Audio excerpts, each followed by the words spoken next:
Hey, it's Chronologically Gaming, the only channel that's perpetually retro because we're playing every video game in order of release. With everything on every system, you're guaranteed to see a video game you've never seen before. We're going back to 1982, where we're playing all the games released at some time in May, and we last checked out the Dark Castle game system for the TRS-80 Color Computer. A very ambitious and very buggy release, but still an excellent title, really fun to play.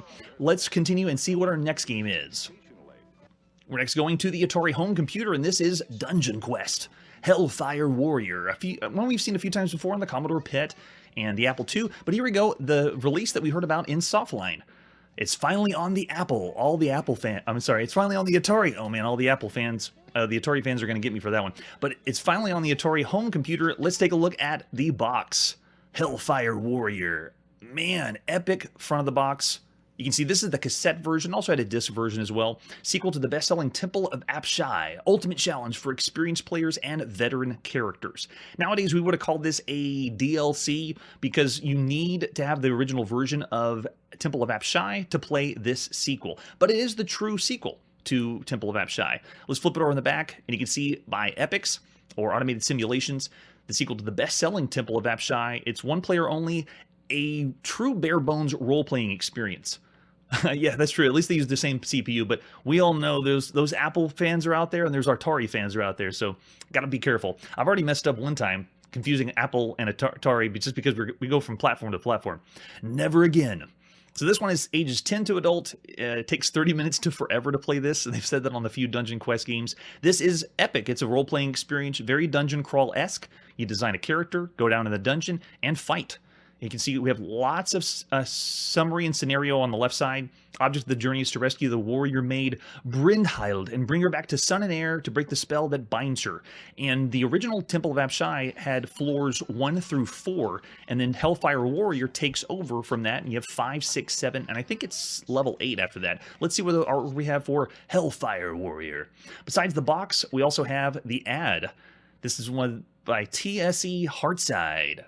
That last, the sequel to Temple of Apshai, Hellfire Warrior, adds 4 more dungeons, lower reaches of Apshai's dungeon. There you go, 4 more. So 4, 5, 6, 7, and 8. And if you're a beginner, perhaps you'd explore other regions, because Hellfire was for the hardened, and it's true. Looks like it was 25 bucks on cassette, 30 bucks on disc. So if you play Temple of Apshai and you started the game, you would want to pick one of the lower levels, get your character up to speed, experience, and so forth, and then once you have a really good character, then work on another level and then farther and farther down. And now Hellfire Warrior, you start at 5, so you gotta make sure you have a good character before you take it on, which means we're probably gonna die a lot because we don't have a character saved. Let's take a look at the manual for Hellfire Warrior. So what was in the box, just like we've seen on the other computer versions, is an epic manual. I believe this one is 36 pages. Don't quote me on that one. But just like the front of the box, we know we're going to get into something hardcore role-playing. It has lots of story, lots of lore. Same system as Dunjonquest. You see it begins in level 5, 6, 7, and 8. Look at the title for the levels. Level 5 is the lower reaches of Apshai. Level 6 is the Labyrinth. Level 7 is the Vault of the Dead. And level 8 is the Plains of Hell. Makes me think of Doom, actually, for the titles. But you start with the Innkeeper, finding a character, or you can create your own character from scratch, and then that character can be used throughout the Dunjonquest series. We've seen other role-playing games do this, where you just save them to disk, you can label the disk with whatever the character's name is, and then every time you want to play, you pop in that character. Very, very nice. And Automated Simulations does epic role-playing games just like Ultima, just like Wizardry. I would say this one is not as polished as the other ones, but still a good time if you're wanting to spend months and months playing a role-playing game. So before you start, it says the first thing you have to do to play is locate the separate special instructions sheet and read it carefully. If your game does not include one, run. Do not walk back to your dealer or contact us directly to get one. You cannot pass, go, or collect $200 without that sheet. If after reading the special instruction sheet and this book of lore you have a problem with your game, their customer service department will help you. Remember phones, calling in customer service? That's what you did. So newcomers to Dunjonquest must note that Hellfire Warrior was designed as a challenge. It's advanced characters and experienced players only. So there's an introductory game called the Datestones of Ren, which we've seen if you want to look in the links down below. Datestones of Ren was a milder version of this role-playing game. Oh, that's right. There's no Coco version of this one, so we won't see one later. I'm pretty sure somebody had to have made a homebrew version or ported it later on. But yeah, nothing on the Coco. That's too bad. So if you played some Dunjonquest games before, many rules and procedures are familiar in this one. If you take the time to acquaint yourself with many new elements in Hellfire Warrior, like the Innkeeper commands, Armor, Apothecary, Magic Shop, you'll have a more enjoyable and more rewarding quest. We are not going to go through the entire manual. Like most role-playing games, it is extensive. There is so much lore, so many things. Like here you go. This is the introduction. Did your friends of your youth include Alibaba, Aladdin, Cinderella, Snow White? If you grew older, you traded diploma, college, and station wagon, house for suburbs. In other words, they're breaking down, what is a role-playing game? Well, it's a chance to step outside a world grown too prosaic for magic and monsters. And they just kind of tell you this is what a role-playing game is all about. Very nice. That's true. Hellfire Warrior, I would have been grounded so bad for this. Yes. The premise of the game, and obviously the satanic panic that was happening now. This must have been one of those, like, you want to get down and dirty and play a role-playing game. This is it. All right, so we got some cool artwork. It looks like it's penciled in. I can't tell by the artist initial in the bottom, but nice touches for the manual. Love that. So it breaks down what role-playing games are here. Again, lots of text to read through, and you want to dive in and be part of this game. This is another one of those, let's explore and live the game because it's so massive. Yeah, D&D, move from the board to the video game. It's so cool that they did this. This is obviously taking homage to Advanced Dungeons & Dragons. Oh yeah, Ultima style. Of all the games we've seen so far, I still give it to Ultima as just a notch above Wizardry. It's like the best role-playing experience. This one is, in my opinion, the lower tier. But if you played it back in the day, give me your thoughts on what you thought. Characters and equipment, it breaks down here. Like other role-playing games in Dungeon Quest, you have lots of complex factors that make being human, because there's no other races. You just are one race. You have strength, constitution, dexterity, intelligence, intuition, and ego, and that one just lets you haggle better in the stores. With a few other things, there's also how much weight you can hold with items, and it's a pure dungeon explorer or dungeon crawl game. You go down in the dungeon, you fight enemies, you find treasure chests, and then you take those, come back to the inn, level up your character, and then continue to go back and forth until hopefully you don't die, because it is permadeath. Once the character's dead, that's it. If you saved, I don't even know if this one can be saved. Yeah, it can be saved. You can save your character to a disc, whatever level you were on. Yeah, good dungeon master. Yeah, and that's true. You could play by yourself, because otherwise you'd have to be playing these games with a group of people on a tabletop. All right, so characters from other games are also in here. If you played other RPGs and want to have characters from your other game come in, you can. So if you played a bunch of Temple of Apshai, months and months, you can save that character, bring it to Hellfire Warrior, and then continue the levels down into hell. If you wish to use a character from earlier games, note that prices of the game are in gold royals. Divide your silver pieces by 10 to get the equivalent amount in gold.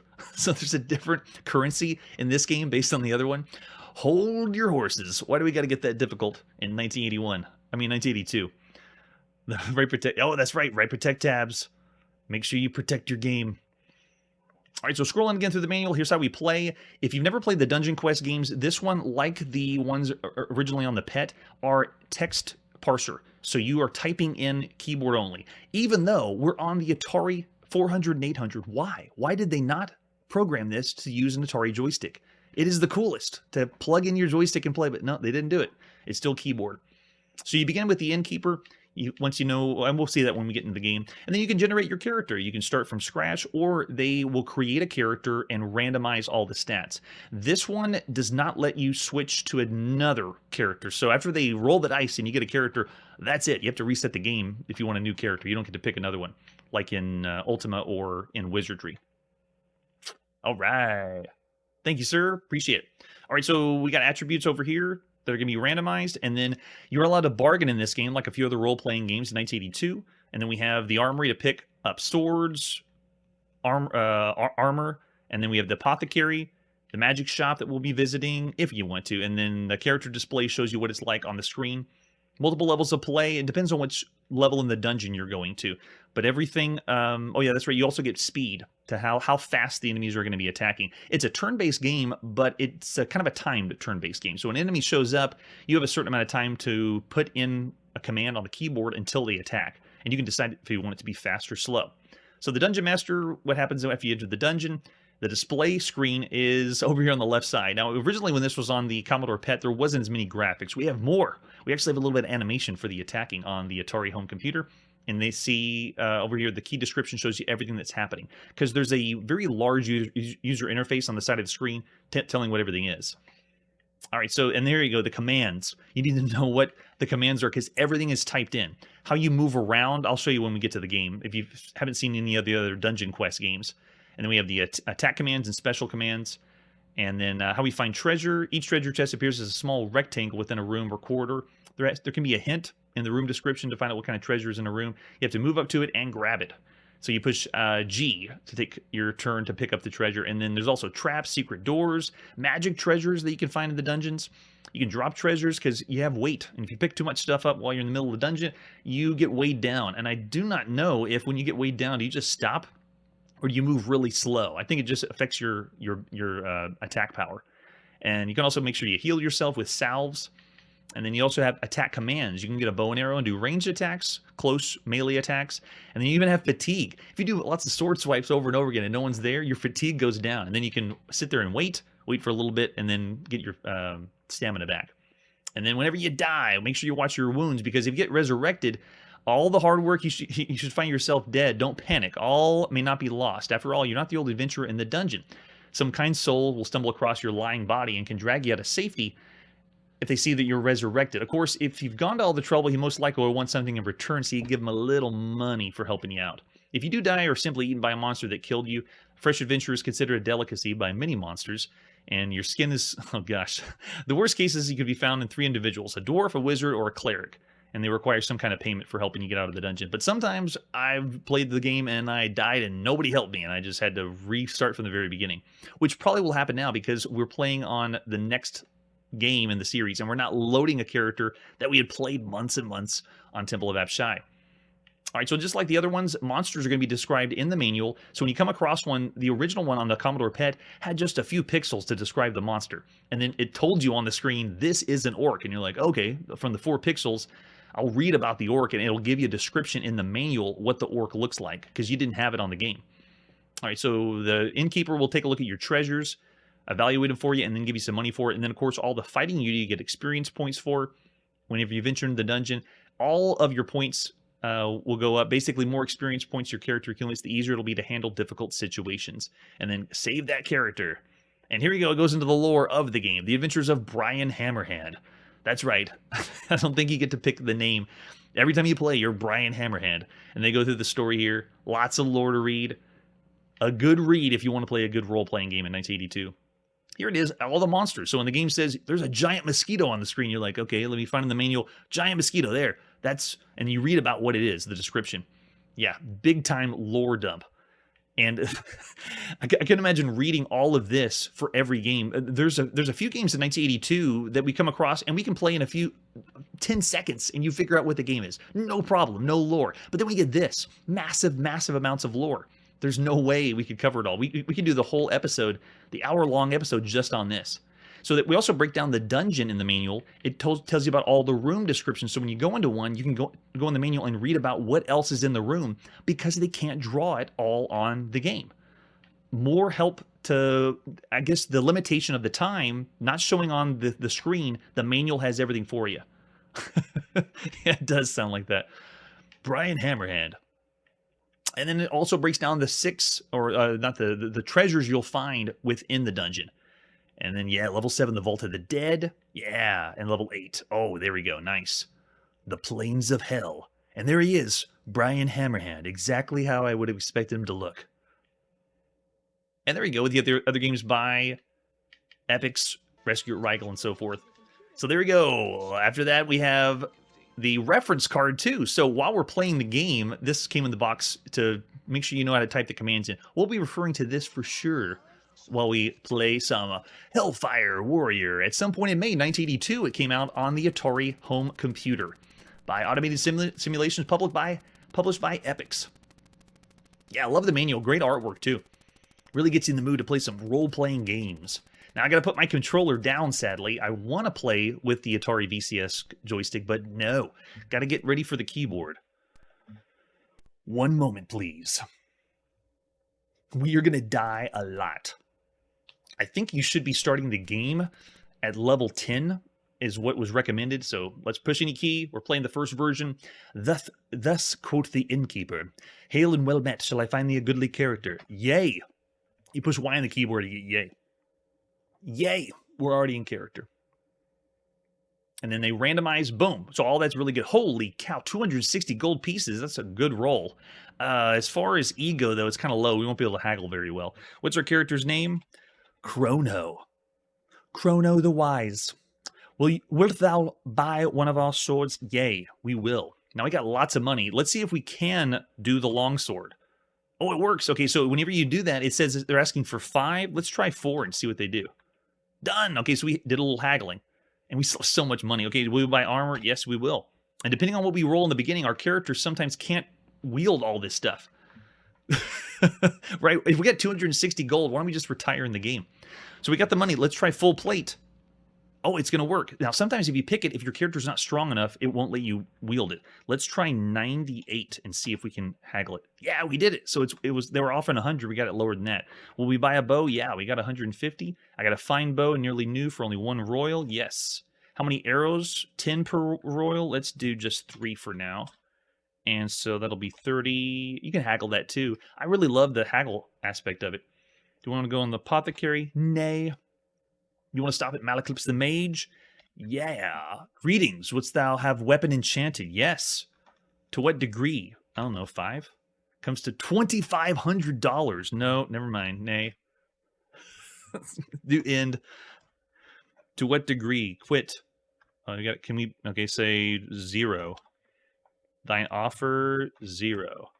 So much for that. Do you want the armor enchanted? Nay. Magical device, perhaps? Yes. What do we got? Gosh, they're so expensive. Okay, I thought we had a lot of money. I guess not. No, never mind. Nay. Monster speed. So after we go through all this, the original setup in the end, now it's going to ask us how fast we want the game to go. I'm going to do M for medium. Otherwise, we're going to die even faster than usual. Then it gives us a full summary of everything, all our stats, weapon, armor, arrows, everything that we set up. Now we're going to enter the dungeon level, and it's asking what number of levels. So Temple of Apshai was 1 through 4. The very first level we could go in on Hellfire Warrior is 5. So let's go. Loading level 5. Entering the dungeon. And at this point, the loading would be a little slower than what we're seeing now. So you get your manual out, start reading about level 5, and possibly where you're starting and where you want to go, just to get a heads up. Yeah, the charisma rating they call ego in here, and that's what we're using for haggling. Yes, if we got enough money, we'll just pay someone else to do the quest for us. Okay, we're in the game. Now, it's a text parser. So to play this, if I want to move forward, I got to put the number of steps. So if I hit number 6 on the keyboard, Brian Hammerhand walks 6 paces forward. There I am with the animation. Better than it was in the pet, at least. And if I hit number 3, I take 3 steps forward. Everyone see how cumbersome this would be? Considering what we played on Ultima and considering what we played on Wizardry. And then if I want to turn, I have to turn right by pushing R. And that turns me right toward the door. And then take like 3 steps forward. And then push the command to open the door. And... oh, the door opened. There you go. And walk through it. You just take a few steps forward. And I'm doing this all on the keyboard. There is only 1 or 2 other games we've seen that have been ported. Oh, you need to attack. Attack. Hey, go. Too far away. Okay, come a little closer, buddy. It's a giant wasp. That's not good. Giant wasps are really bad, especially if they poison us. Struck him. Yeah, okay, we got him. Oh, nice. We haven't died as fast as I thought we would. I thought the wasp was going to get us. Oh, yeah, Rogue. Good shout out with Rogue. We haven't seen the original Rogue by Epix yet. It's already out on mainframe systems. Oh, another one's here. A giant red ant. Let's attack him. And you can see it's creating random enemies in the dungeon, and then we have to go, quick. Nice. I don't believe it. Man, Brian Hammerhand's doing great tonight. Okay, let's turn left. That's a good point. I guess you could play one hand on the keyboard and then be eating your sandwich here, because this is a game you'd be investing a lot of time in. All right, so let's take 4 steps forward and then turn to the left. Good job, Brian. And then go 7 steps all the way to the door. Oh, more. Okay, 3 more steps. And then open it up. And it's open. Go, walk through. We got it. And we have a giant centipede, not looking so good. Let's walk 3 steps forward. Let's try to get to the chest and see if we can get it. Turn to the left. 2 steps. and then the right. So this kind of command interface is similar to Crush, Crumble, and Chomp, which was another title that you'd expect to be moving around freely with a joystick, but no, you don't. Let's take 5 steps forward. Quickie's coming. And then G, what do we got in the chest? 15. Okay, I'll take it. And then we'll turn to the right. So this is the only thing that's cumbersome about it is movement. And you have to remember all the commands. But obviously, if you forget, you have the manual next to you, and you'd have your handy-dandy reference card right here. So you'd be referring back to this to know how to play the game. Moving forward, left and right. Oh, I forgot. V, volte-face, is to turn around. See, I never really, I forgot that one. And then you have all the commands to open doors, search for traps, and then we have the attack commands. How do I switch to my normal arrow? F is to switch? Okay. And then you also have, oh, that's just other stuff about Hellfire Warrior. This is the big one. This is the reference card you'd need. It would be right next to you. All right, so F, can we fire? Oh, I don't know what that means. I don't know if that hit him or not. Let's try again. I only got like 3 arrows. No, we'll just go for a hit. Attack. Go, go, go. Oh, I don't know. I think it's missing. The arrow must be missing the centipede. Let's just see if we can walk right by him. Go, go, go. 9 more steps. Hurry, hurry. And if you look over on our stats, that shows you our wounds. Yeah, we're almost dead. Fatigue on how many times we've moved. Watch this. Let me see if walking around wears me out. Brian Hammerhand cannot even walk to save his life. He wears himself out. All right, 5 steps forward. Open up that door. Go, go, go.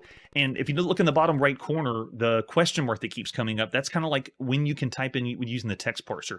So I have to wait until the question mark appears, and then I can move or put in the command. All right, so let's turn to the right, and then about 7 steps forward. Now, when we first played this, it was the late 70s. All these Dunjonquest games originally came out in the late 70s, and I can kind of understand playing on the Commodore PET and using the keyboard to play the role-playing games, because it's a mixture of playing the tabletop Dungeons & Dragons and what you would have played on a mainframe computer. But now it's 1982, so to play this feels not as new and fresh as the way I would describe it. I mean, you have to pick the right number, and I've even tried, come on, joystick, no, still nothing. It's only the text parser on the keyboard. I always like to try holding the joystick. Come on, please work. And I'm sure people at the time may have done that too. It opens up. Oh, what is this? Secret room? Can I even walk in there? Oh, nice. Okay, they're not stingy on that. And you can crunch into the wall. Okay, turn to the right. Notice how this chest didn't appear until I was around the corner. Like it won't let me turn. And see, this is, look at this. I have to turn around and then 5 more steps, I guess. Just bump into the wall, Brian. There we go. And then turn to the left. 3 steps, and then get it. What's in here? No! A giant mosquito appears. Attack! Yes! Okay, he missed us. We killed 3 monsters. I think that's the most we've ever done on a Dunjonquest game. Okay, can I now get what's inside? Okay, $17. Not too bad. Let's turn left. And then 6 steps going up here.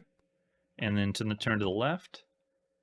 I'm pretty sure the more you'd play, you'd figure out how many steps or what number would I need to take to move forward to the next one. But obviously, whenever you get to the end, you leave the level you're on, goes to the innkeeper, and that's where you can save, cash in any treasures you find, buy more things. And notice if I stand here and wait, my stats should let my fatigue's at 100%.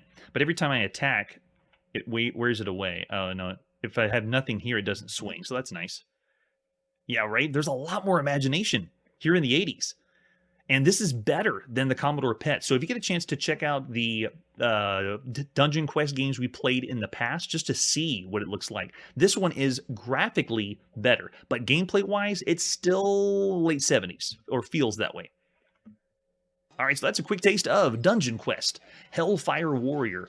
I'll say of all the titles, it has the lore and the epicness of an incredible game. But because of the control and the other role-playing games that are available at the time, I'm only going to go an above average rating, 3.5 stars for Hellfire Warrior, similar to the other ones.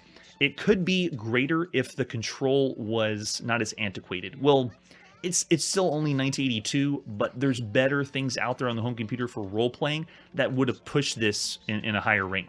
Yeah, I see Mark's going with 3 stars, and yeah, Curtis is going with Rob on that. All right, so after Dunjonquest, Hellfire Warrior, let's see our next game. Next one is Dunjonquest, Temple of Apshai, but for the IBM PC. So let's see control-wise and what this game has that the other one may not have. Again, sometime in May 1982. Let's first start with the box. Just like all the other ones by Epix, Temple of Apshai is the first iteration that we originally saw in late 70s, but now here it is on the IBM PC. You can see in the top right with the sticker. 64K needed for this, the most memory of any computer game so far that we've seen on the channel. 64K to play this. Okay, so I'm looking for, is it going to have better graphics? Yeah, there you go. Graphics, computer-generated map. Apple uses high resolution and color, and that's for the Apple version. And it looks like it's all the same in the back of the box we saw before. Any other different artwork we have for Temple of Apshai? There you go, our 5 1/4 floppy disk, 64K with advanced basic and a color board. And there's an example of a screenshot. Yeah, it's not as good, right? Hellfire Warriors looks pretty nice, but this is the first one. All right, here's the manual we have for the IBM version. Temple of Apshai instruction manual. I believe this is the later version, or the later release of the instruction manual, and it should be pretty similar. Yeah, how to use it is the book of lore, which you need to make sure you have. And they use this also as copyright. So hidden in this manual is the code to play the game. Oh, that's true. If you bought it yourself, would you rate it higher? If you used your own money back in 1982, it's different. If this was a Christmas present, then what would you rate it? Would it be something different? All right, so again, same intro. Looks like this is the same Epix, what a role-playing game is, characters and equipment. It should look similar because, again, Hellfire Warrior is essentially an extension of Temple of Apshai. So everything looks the same here. Characters from other games. I think it's still, yeah, it's still Brian Hammerhand. Yeah, it's pretty much the same manual, copy and pasted, that we've seen since the Commodore PET version. And to my knowledge, I don't know if this was available on mainframe. It was only home computers at the time. That's it. You have to read. How many younger kids were playing this? I wouldn't think so. This might be a teenage pursuit, possibly 16 or later, that were playing the Dunjonquest games. Yeah, so this is the exact same manual of all the other games we've seen before, even though it was the IBM PC release. Let's see what it says for, yeah, everything is here, copy-pasted. I guess we got some different artwork since it's Temple of Apshai. Nice, there he is. Oh, nice, he's got a stash. Brian Hammerhand? I didn't know he had a mustache. Yep, same story. Well, actually, no, this is the same story we've seen from the first Temple of Apshai. Hellfire Warrior did change and add little things. You know, the Legend of Ruins of Apshai. So you can read through that before you play. And here you go. This is all the monsters. And you would want to read this if you didn't have the graphics. But now, we're on 64K IBM PC playing an NMS-DOS game. So this is, we're going to have better graphics to know how to play. Oh, high school on the Apple II. Nice. Yeah, we've seen the Apple II versions. This is the first one on IBM, so I want to see the difference. Okay, yeah, so we'll spare the manual. We'll refer back to it if we need to. And I don't think this one uses commands like the other one. All right, it's sometime in May 1982. This is Temple of Apshai. First time Dunjonquest has been on DOS.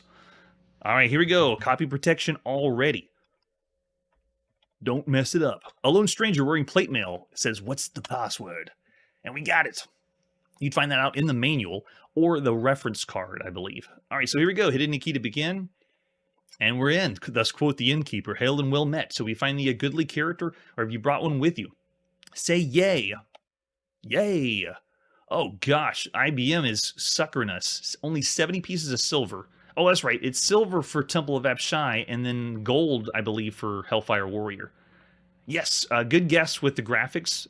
The one we're playing on is, yeah, CGA. That's right, yeah. And... oh, yeah, late age group. Yeah, they had AC/DC and possibly Battlestar Galactica shirts, too. All right, so what's the character's name? We're going with Capital. Oh, yeah, we got Capital. Will you buy one of our fine swords? I don't know. We only got 70 pieces of silver. What's our ego? Okay, ego is high. Maybe we can haggle. Which weapon do we want? Let's start with broadsword. Feast thy eyes upon this fine broadsword. 'Tis sure to drink thy foe's blood. What offers thou? It says 18. Let's try. Will you get 16? Ah, not so cheap. So he's going to go for 18. Got to go for 18.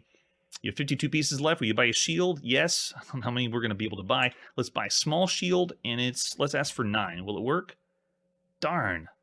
Thou wouldst ruin me. Perchance 10? All right, fine. We'll go 10. 42 silver pieces left. Will you buy new armor? Yes. I only have 42, though. Yeah, we can just barely buy leather armor. Yeah, we'll buy leather and give it for 29. Come on, man. Done. Okay, we did haggle 1 silver away. And then we have buy a bow. No, we only have 13 left. How many salves will you buy? 10 each. So we'll buy 1 salve. 3 pieces of gold left. And here we go. You pick your speed now. ML or N. Let's do just N for normal. And will you turn off sounds? No, we want sounds on. Turn off sounds now. No, we want sounds on.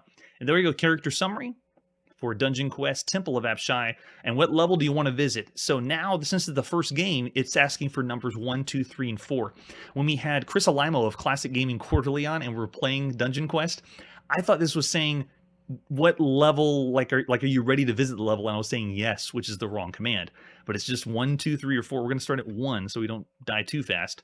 Going to level 1. Switch the disc out and strike a key when you're ready. We're ready for level 1 of Temple of Apshai.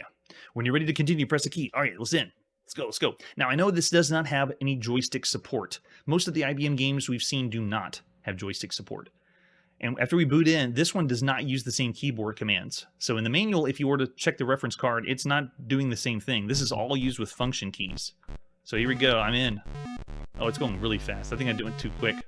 Okay, we did him. We beat him up. So this one uses the cursor keys to move around. You can see I almost look like a pharaoh or hieroglyphic, moving left and right. But you move all the way around, and I have, I believe... Yeah, the function keys can switch out between bow and arrow or my sword, which I didn't buy any. Yeah, I didn't buy any bows, so it doesn't matter. But you have an attack button, and it's using all function, I believe, function 1 through 10 to do all the commands. So you don't do any O to open doors, and I don't have to put a number of walking distances. So it's actually a quality of life compared to the one we just played. All right, let's go. Attack. Oh, man, yeah, he's way too fast. I think I had the speed on the wrong one. Quick. Oh, wounds don't look good. He got me. We died by a rat. But Oleus, the dwarf, found us. We only got 35 experience for killing one enemy. Do you want to re-enter? Yes. Let's go right in again. So if I'm moving around, I just have to move the arrow keys up, down, left, and right. So much better to move around the dungeon. I think we have the speed too fast. Let's go get that rat. Go. Notice how even when I was rescued, it still kept track of who I killed before. I don't think I can take this guy out. We're not strong enough level. So I'm hitting the attack button. Oh yeah. This is how I expected Dunjonquest to go. Dying really fast. Now we have Lowenthal the mage that found us. Thanks, Lowenthal. I owe you, buddy. Do you want to re-enter? Yes. Alright, let's try it again. Go. Probably gonna get the same rat up here. Notice how as I'm moving around, my fatigue is dropping. Run. Yeah, my fatigue is already negative from moving around so quickly. Gosh, yeah, and I'm so tired I couldn't even... Right?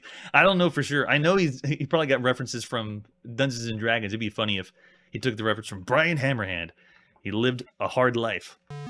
Good gosh, what is this? Ant-Man? It's Ant-Man! Oh, I'm not even paying attention. I'm dying. Yeah, I must have done the speed on the fastest setting rather than the slowest setting. I thought it was hitting normal, and I hit the key. If we say no, what happens? Yeah, we return to the inn, and I think it'll keep the same character. We can choose to use the experience we got dying, maybe to level up. Now begins the return. Do you want us to return do you want us to save the dungeon? No, we do not. We want to save the character to disk. No, we don't. Insert the disk and press any key. Wait whilst I rouse the fellow. Very nice touch. Going back to the inn. Lone Stranger says, what's the password? Again? Okay, I'll play along. There we go. They asked for the copy protection again. All right, so find a character. Yes. Oh, more money that time. Silver. Oh, that's a pretty good one. Let's do last person in chat, which was Chiptune. So now we're going to play as Chiptune. You want to buy one of our fine swords? Yes, we do. And this time, let's go with... Can we do half and half? Oh, we can't wield such a weapon.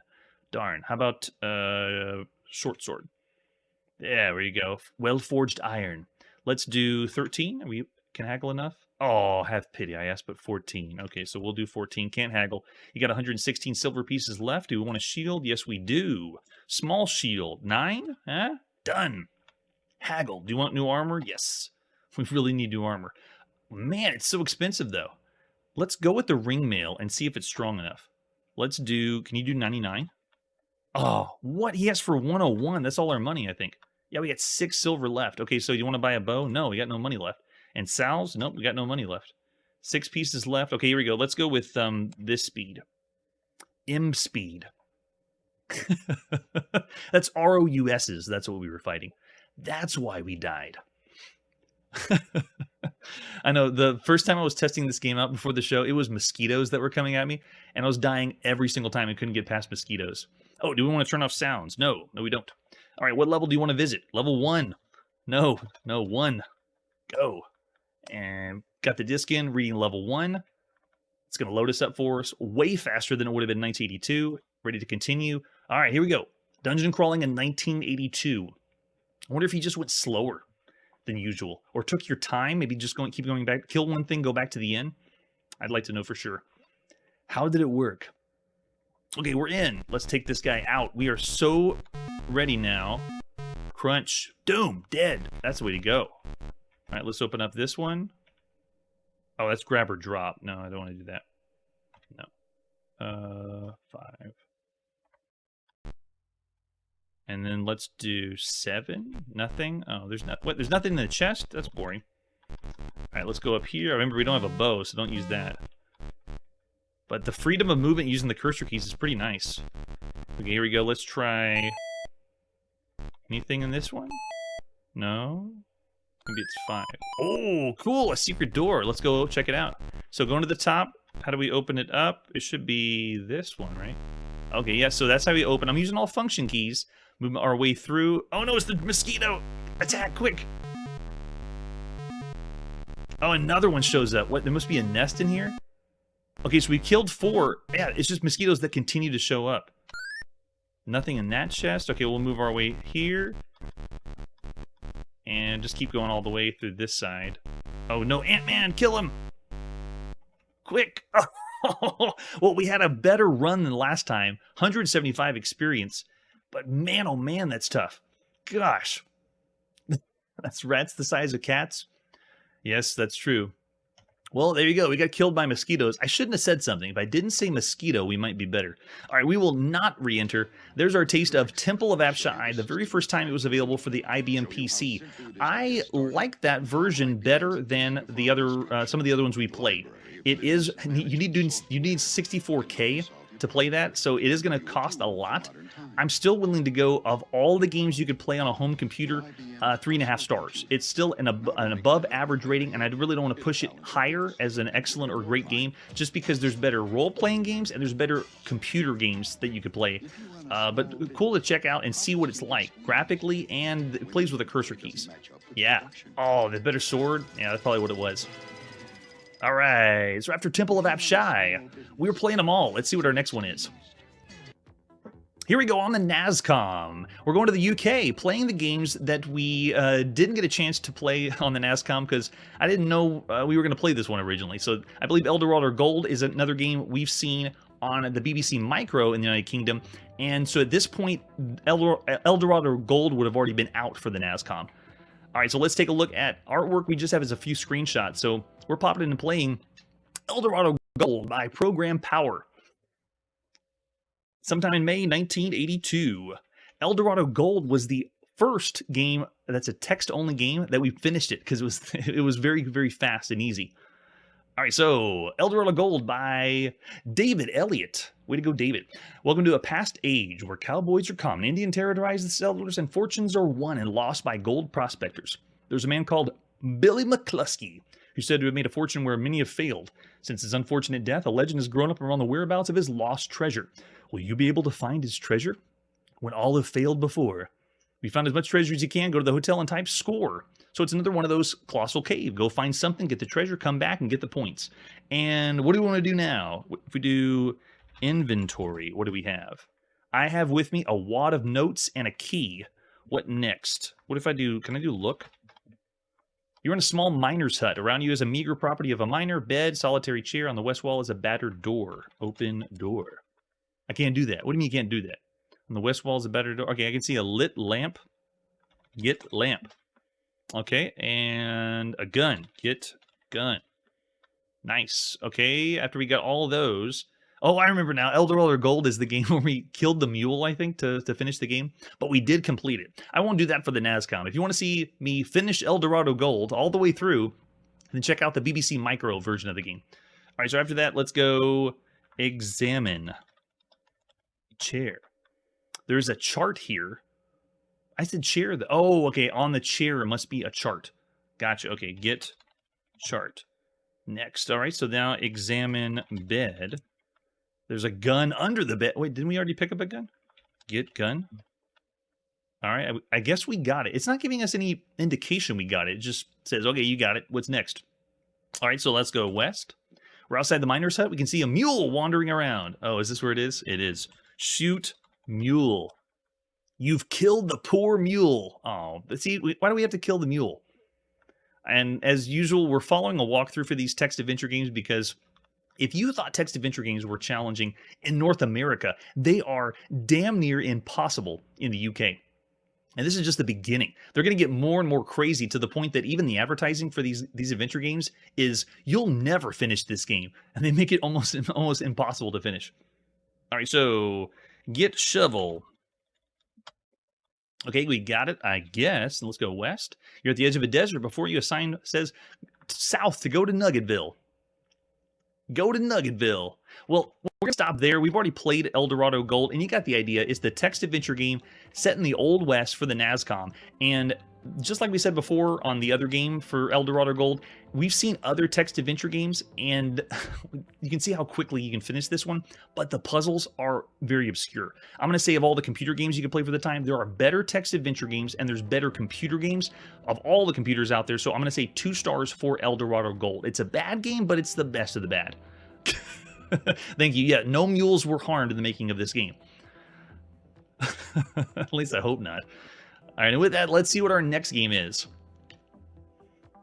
It's time to go to the arcade, and this is the Electric Yo-Yo.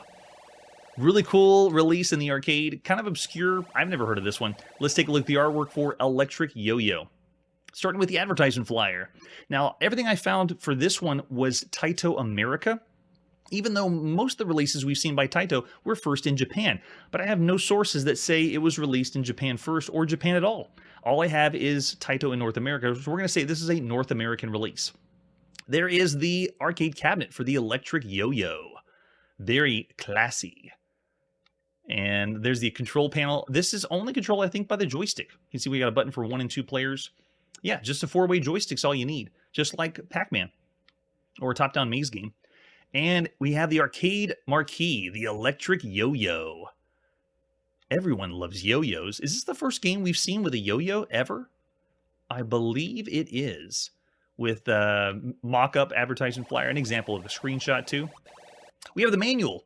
Since it was North America, there we go, Taito America Corporation. Very cool cover. Way to go, Taito. Well, let's see if it says what this game is. Or what they said it was in 1982. Electric Yo-Yo. As usual, Taito does a pretty good job with their manuals. I still give Atari the nod as the best arcade manuals that we've seen. So how do we set up the game? What the game features? Larger screen, wheels in the cabinet move the game, control panel, and introduction. Object of the game is to clear the screen of blocks, and that's B-L-O-X. Moving the yo-yo around the screen, going over each blocks to eliminate it. Player must avoid the trions and the bions.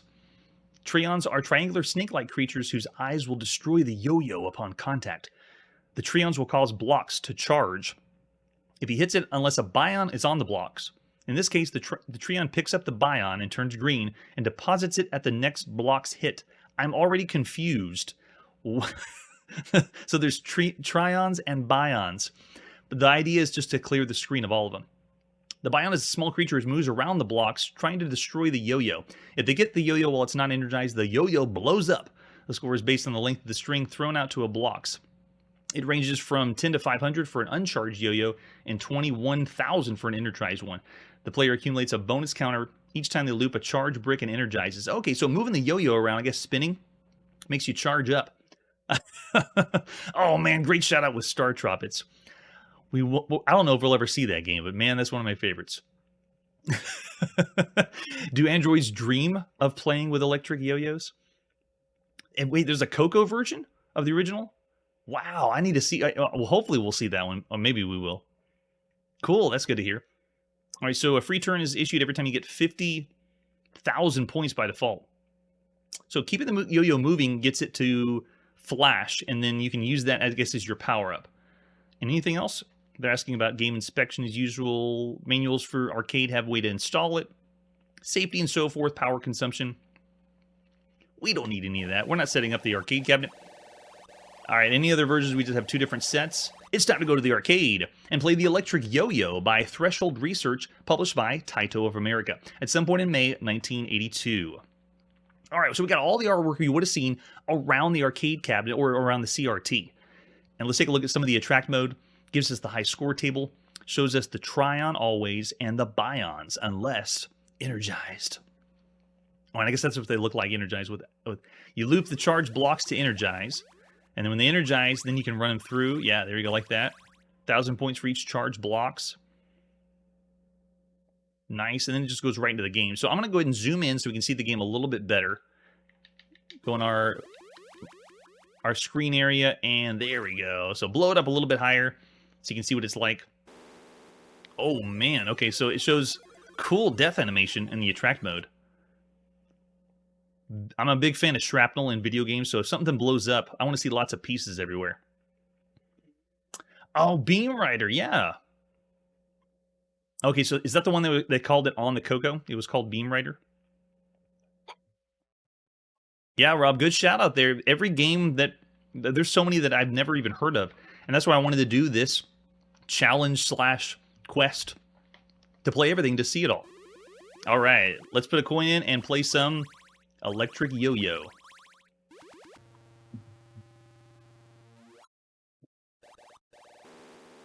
So cool. So the yo-yo is controlled by just moving the joystick around, and that's it. And use the string to pick up all the pieces.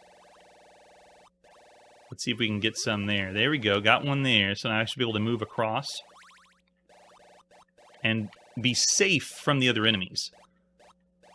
Oh, okay, so I can move around the black areas. We had just played Checkman, and that was more of a puzzle game in the arcade. So now Electric Yo-Yo. There we go. Yeah, I have a lot more freedom of movement, so it doesn't feel as much of a puzzle game. More of a like an action arcade game. There we go. Yeah, so all this area, I can move around just slowly. And you can notice that if I... Oh, well, if I avoid the enemies. If you don't, you die. Yeah, play control feels pretty good. Oh, we already have game over. Man, lives went fast. Let's go again. All right, so I'm going to move the yo-yo down here. Now, if I move up on the joystick, watch, it grabs the string and pulls you to the nearest one. So if I go down, you see it'll pull me there. And if I am in this spot here, if I go up, it's going to pull me all the way up and helps you move around to get all the pieces. So in a way, it's kind of like a maze game like Pac-Man, picking up all the dots, but done differently in a way we haven't seen before. But makes it really fun. And you want to get a good pattern. Oh, see, and you also have to make sure you pick up the right power-up before you go over the... I already forgot the name. Scions and Dions? Flyons? I forget the name of them. So you have to watch out for the main one that's going around. Every time it bumps into one of the dots, then... Yeah, so cool. There you go. So I got it. So now I can move freely across there. Very nice.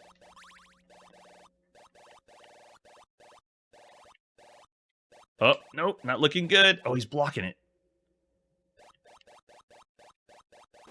Oh, I thought he was going to bounce off the wall a different way. And he didn't.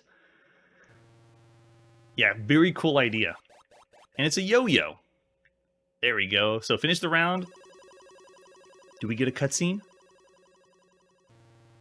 Very colorful, very bright, very nice.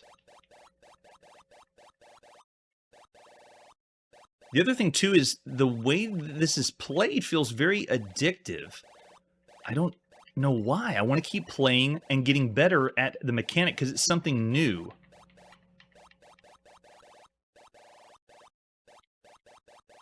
This very easily could be something that was created first on the home computer, but we have not seen it. Oh, nope. Not going to happen, buddy. Let's see if we can pick one of these up before they go away. There we go. Now we can freely go in here, wipe a lot of them out since we have that temporary invulnerability. No, go. Yeah, get away from him. Yeah, almost like when you first play Pac-Man, you ask yourself, I bet I could find the optimal way to move through the maze. That's how I feel about this game. I want to know what the optimal way to play and move around as the yo-yo and get better at it. Look at that. Oh, yeah. That's great. Yeah, lots of fun. The electric yo-yo. Yeah, that's true. I think this was the first. Well, this is the first we've seen. And as far as I'm concerned, the first we see is the first. No other game has taken this mechanic or played like this. Oh, I thought I was going to get the power-up on the way. But no. Yeah, second after. Oh, maybe it was the second. Oh, that's okay. 4.5 stars already. Yeah, really good. I love it when people are sending out how they would rate the game back in 1982. So get your star ratings ready for Electric Yo-Yo. I want to keep going. It's so much fun. That is nice. Okay, so for all the games we've seen to this point, we rate the games on what platform. So this is arcade. Competition is a little bit higher in arcade. I would say of all the games we've seen, this is a great or excellent title for the arcade. I'm going to go 4 stars for the Electric Yo-Yo. I wouldn't say this is like one of the best arcade games you could play for the time. That would be around this range. I still say it's a great game, though. 4 stars for the Electric Yo-Yo. Lots of fun. Want to keep playing it right now. And with that, let's see what our next game is. From the arcade back at home, this is the Commodore VIC-20, and this is Escape. The Escape by Nufkop, not to be confused with another Escape that's on the VIC-20. We play every game here, so there's a lot of same names that we find, and Escape is no different. Let's see what the artwork's like for Escape. The Nufkop boxes are just the cassette tape down there in the box that you'd hang on the rack at a computer store. All right, so after the front of the box, we flip it over the back, and we have other Nufkop products. Which ones have we seen so far? Oh, we haven't seen Crazy Kong yet. Defender of Tri. We've seen Alien Panic. A few of those. Rescue from Newfound we've seen there. And there's the cassette tape we'll be popping in. Our Commodore VIC-20 with an example of the screenshot. No manual, but the other game called Escape is a type-in game from Germany that we may or may not get to. But let's play the Nufkop version at some point in May 1982 by Scott Elder. Way to go, Scott. We've seen a few releases by him. Oh, okay. Escape is a maze game.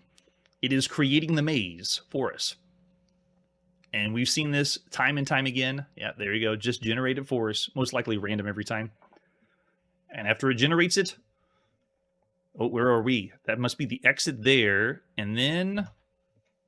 Where are we? We're still waiting for the load. Okay, there we go. We're that Y on the map. And I barely saw where we were. Okay, so it's a 3D maze game we've seen before, but this one does not use the Commodore VIC-20 joystick. I'm wiggling it, nothing happens. Paddles don't even work either. This one is keyboard only. So if I say in to move north, I'm here in the same spot because this is the edge. So if I want to go east, which way? Do I want to go west or east? No, we'll go east. It turns the corner, and now we're now going east. So, okay, go east again. And then go, okay, let's go south. And then this is us looking down a hallway, believe it or not. And we keep going south. I hit south again. Keep going. Oh, there you go. Now it looks more like a hallway. And then we keep going south to get closer. And now I believe we're at the end. So of all the 3D maze games we played, we've already done a lot. This is a genre that's pretty big in 1982. This maze game is the most ridiculous as far as cardinal directions and the way it's drawn. This is us at the edge, and we can't go any farther forward, which makes no sense because there's a wall right here on our side. And it has to go, you have to push the direction you're in. So if I keep pushing, like if I want to turn the corner, I have to hit W to turn west. So if I hit W, this is us turning the corner, and now we're at the end of the hallway. and I believe, yeah, it's a dead end, right? Yeah, so if I keep going forward, I have to do W, west, and then this is as far as we go. So if I want to turn around, I can hit E, and it turns us directly around the way. So the most confusing 3D maze game we've ever played. I believe up to now we've done 15 or so 3D maze games, but this one, good night, it's just ridiculous. If I want to go north, this is us turning the corner. This looks like we're at a wall, just one giant X, but no, this is us looking down a hallway. So not only is it a 3D maze game, it's not even done well or drawn well. This is what we have, and we know there's stuff better out there. So if you're just now joining the channel, or you see this game, you think, well, it can't be that bad.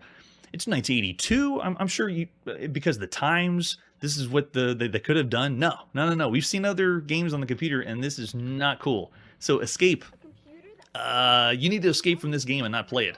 I say of all the games we've seen to this point, it is, I'm going to say, borderline broken. So 1 star for escape of all the 3D maze games. And this isn't part of a compilation either. This is just one game, and you saw how big the maze was.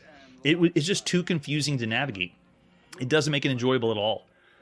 That's a good point too. Yeah, if it was a type-in game, I could give that too. But there's the cassette tape. It's real. Escape is real. It even has a screenshot on the cassette of the 3D perspective that looks better than the game itself. Oh man. All right, so after Escape, let's see what our next game is. We're back on the Nascom. This is Galaxy Attack that was originally released in 1981. We're trying to play all the games on the Nascom we've missed, because now that we can play it, let's play them all. Galaxy Attack is another game that doesn't have any artwork except the screenshots, so no box we could find for this one. It's a pretty obscure computer in the United Kingdom. And over here on the left is the computer program that was happening in 1982 to instruct everyone in the United Kingdom about computers. This would be one of them.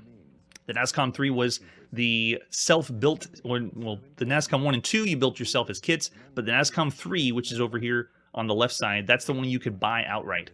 All right, let's pop in and play Galaxy Attack by Southeast London Software at some point in 1981. All right, we're in. The first step is, does it load on the home computer? And it does. Oh, thanks, Mark. Fan of the Nascom. That's great. Or at least know about the Nascom. All right, so press any key to... Oh, actually, it's going through some attract mode. That's pretty cool. So it's an arcade game. You can see when possibly developed and released 1981. Who knows? Because some of these are really hard to pin down. But I like it. As far as the games we played on the Nascom, this is the best one so far. It's an arcade-style game. Are we in? Oh, I didn't even start. It did put us in. I thought it was still doing attract mode.